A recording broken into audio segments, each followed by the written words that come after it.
تو میں نے ان سے پوچھا کہ مالک مکان کون ہے، تو انہوں نے کہا کہ عرفان صدیقی صاحب ہیں۔ تو میں نے پھر عرفان صدیقی کو بلایا اور میں نے ان سے پوچھا کہ آپ نے تھانے میں اس کرایہ دار کی تفصیلات جمع کرائی ہے، تو انہوں نے کوئی مطمئن کن جواب نہ دے سکے، جس کی وجہ سے میں نے ان کو گرفتار کر لیا ہے اور پرچہ کر لیا ہے، اس کا ریمانڈ دیا جائے، یہ تفتیشی نے کہا ہے۔ اور یہ بڑا عجیب سا ہے کہ تفتیشی جو ہے پولیس معمول کے گشت پر تھی، کسی کے گھر کا دروازہ بیل بجا دی اور اندر سے بندہ نکل آیا، تو مطمئن نہیں کر سکا تو پرچہ کر دیا اور اندر کر دیا رات کو، آدھی رات کو۔ 78 سال عمر ہے اس وقت عرفان صدیقی کی۔ کچھ لوگوں کو تو اعتراض ہے کہ وہ جرنلسٹ نہیں ہے، کچھ لوگ جو صحافی ہمارے ہیں وہ تو یہ کہہ رہے ہیں کہ جرنلسٹ ان کو نہ کاؤنٹ کیا جائے، لیکن چلیں جرنلسٹ ہونے نہ ہونے پہ اختلاف تو کیا جا سکتا ہے، لیکن ان کی 78 سالہ عمر رسیدہ ایک شخص ہے، اس پر تو کوئی اعتراض نہیں ہو سکتا کسی کو بھی۔ اور استاد ہیں، وہ استاد رہے ہیں، تو اس پر بھی کسی کو اعتراض نہیں ہے۔ اسپیچ رائٹر ہیں، کالم نگار ہیں، کالم نگار ہونے پر بھی کسی کو اعتراض نہیں ہے۔ تو بہرحال اس عمر میں ایک شخص کو ہتھکڑیاں لگا کر عدالت میں پیش کیا گیا، اور بھونڈے طریقے سے جو اسلام آباد پولیس نے جو ایک ہنسی آ رہی تھی اس مقدمے پر بھی، ایف آئی آر پر بھی، بہرحال ان کا ریمانڈ لیا گیا، اور درخواست جو دی ان کے وکلاء نے، تو عدالت نے ان کی ضمانت کی جو درخواست ہے وہ عدالت نے قبول کر لی تھی، لیکن درخواست وہ سماعت کے لیے قبول کر لی تھی، اور وہ منڈے کو یعنی کل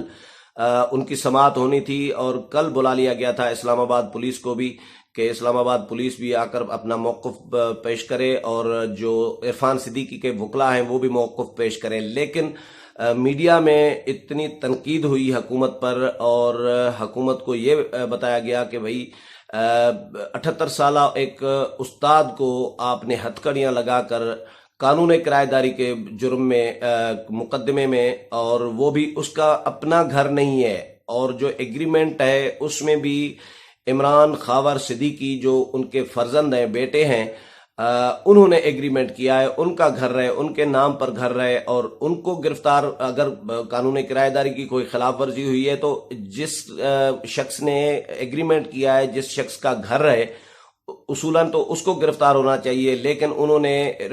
عمران خاور صدیقی کی بجائے ان کے والد 78 سالہ استاد کو، عرفان صدیقی کو گرفتار کر لیا، اور پھر عدالت میں پیش کیا گیا، ترپال لگا کر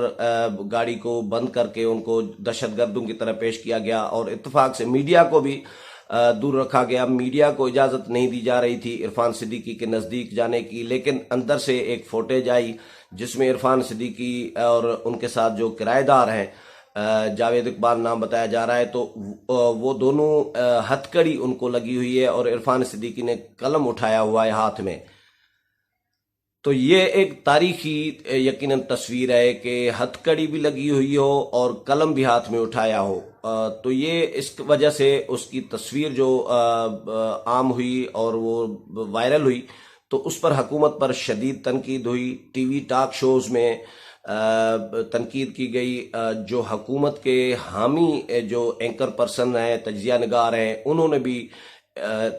حکومت پر تنقید کی، اور ارشاد بھٹی جو حکومت کے حامی رہے ہیں انہوں نے بھی ایک ٹویٹ کیا، انہوں نے کہا کہ عرفان صدیقی صاحب میں بہت شرمندہ ہوں، یہ یعنی انہوں نے گلٹی فیل کیا۔ بہرحال حکومت کو بہت شرم آئی، اور وزیر اعظم نے نوٹس لیا سختی سے، وزیر داخلہ نے بھی یہ کہا تھا کہ، اور وزیر اطلاعات نے بھی، کہ ہمیں سمجھ میں نہیں آ رہی کہ عرفان صدیقی کی گرفتاری کیوں کی گئی ہے، یہ کنفیوژن ہے، اس پر تحقیقات چل رہی ہے، انکوائری چل رہی ہے، ہم پتہ لگا رہے ہیں کہ عرفان صدیقی کو کیسے اور کیوں گرفتار کیا گیا ہے۔ وزیر داخلہ نے تو یہ کہا تھا کہ عرفان صدیقی کی گرفتاری جو ہے وہ حکومت کو بدنام کرنے کی سازش ہے، اور یہ ہمیں لگ رہا ہے کہ مسلم لیگ نون نے خود گرفتاری کرائی ہے۔ یہ تو بڑا ایک ہنسنے والی بات ہے وزیر داخلہ کی، جو کہ نون لیگ ان کے دور میں کوئی اپنا بندہ گرفتار کرا لے، کیسے پاسبل ہے، یہ ممکن ہے نہیں۔ لیکن بہرحال اس کے بعد وزیر اعظم نے جب نوٹس لیا، ناراضگی کا اظہار کیا، اور اسپیکر قومی اسمبلی اسد کیسر نے بھی آئی جی اسلام آباد کو کل طلب کر رکھا ہے، اور وزیر داخلہ سے بھی، اعجاز شاہ سے بھی انہوں نے بات کی اور مذمت کی ہے کہ عرفان صدیقی کو ہتھکڑیاں کیوں لگائی گئیں، اور قانون کرایہ داری کے الزام میں یا مقدمے میں ہتھکڑیاں لگانا یہ ناانصافی ہے اور یہ زیادتی ہے، اس کی مذمت کرتے ہیں۔ آئی جی اسلام آباد کو کل رپورٹ سمیت طلب کر لیا ہے اسپیکر قومی اسمبلی اسد کیسر نے، ان سے پوچھ گچھ کریں گے۔ لیکن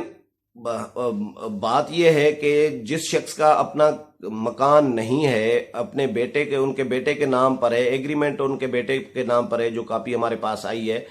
تو ان کو گرفتار، اگر کوئی خلاف ورزی کوئی جرم ہوا ہے تو ان کو گرفتار ہونا چاہیے تھا، لیکن ان کو گرفتار کرنے کے بجائے ان کے والد کو 78 سال ایک بزرگ کو گرفتار کیا گیا، جس کی میڈیا میں شدید تنقید ہوئی ہے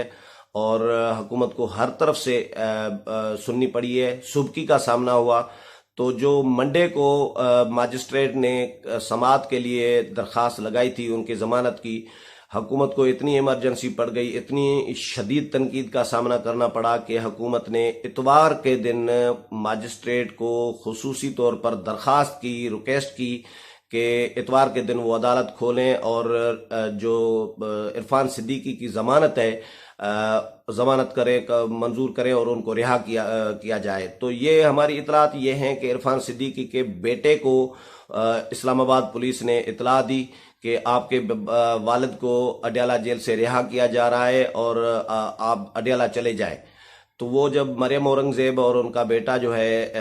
عرفان صدیقی کے بیٹے جو ہیں وہ اڈیالہ پہنچے، تو بہرحال حکومت نے زبردستی ضمانت کروا کر اتوار کے دن عدالت کھلوا کر ضمانت کرائی ان کی اور رہا کر دیا ہے۔ عرفان صدیقی رہا ہو گئے ہیں اور وہ مریم اورنگزیب اور جو عرفان صدیقی کے بیٹے ہیں ان کے ساتھ وہ گھر روانہ ہو گئے ہیں۔ بہرحال حکومت نے جو بھی یہ پروسیس اپنایا، اس میں سے لگ ایسا رہا تھا کہ یہ انتقامی کارروائی کرنا چاہ رہی تھی عرفان صدیقی کے خلاف، کیونکہ وہ مشیر بھی رہے ہیں وزیر اعظم، سابق وزیر اعظم میاں نواز شریف کے، اور ان کی تقاریر بھی لکھتے رہے ہیں۔ ان کو گرفتار کرنا تھا، لیکن الزام جو لگایا گیا، جو مقدمہ بنایا گیا، اس میں حکومت ایکسپوز ہوئی ہے، حکومت کو سبکی کا سامنا ہوا ہے، شرمندگی ہوئی ہے، جس کی وجہ سے عرفان صدیقی کو اب رہا کر دیا گیا ہے۔